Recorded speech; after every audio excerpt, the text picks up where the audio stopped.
Terima kasih masih bersama kami di program seputar Aceh pemirsa. Polda Aceh menggelar pasukan dalam rangka apel pengamanan Natal 2020 dan Tahun Baru 2021. Gelar pasukan berlangsung di halaman Mapolda Aceh.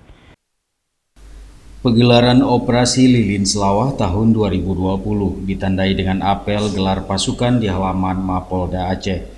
Bertindak selaku Inspektur Apel Kapolda Aceh Irjen Polisi Wahyu Widada diikuti Irwasda Polda Aceh, para pejabat utama Polda Aceh serta Irdam Kodam Iskandar Muda.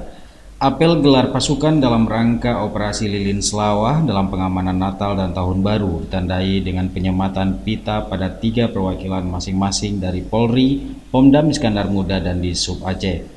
Kapolda Aceh Irjen Polisi Wahyu Widada mengatakan dalam operasi Lilin Selawah tersebut, Polda Aceh bersama jajaran telah menyiapkan 29 pos pengamanan dan 23 pos pelayanan yang tersebar di seluruh Aceh.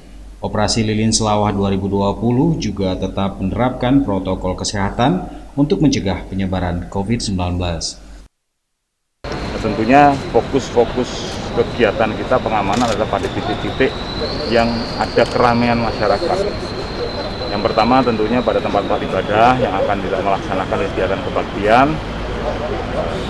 Ya untungnya di kita gereja tidak terlalu banyak, tapi tetap akan kita amankan.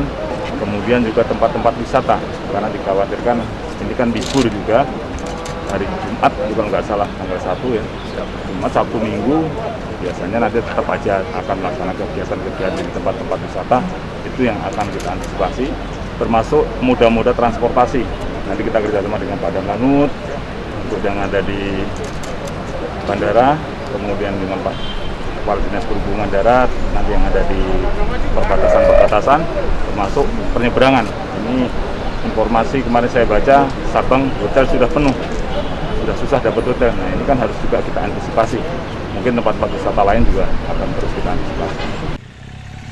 Dalam operasi Lilin Selawah ini, Polda Aceh menurunkan 835 personil. Operasi Lilin Selawah tersebut dimulai dari 21 Desember 2020 hingga 4 Januari 2021. Dari Banda Aceh, Tim Liputan Aceh TV melaporkan.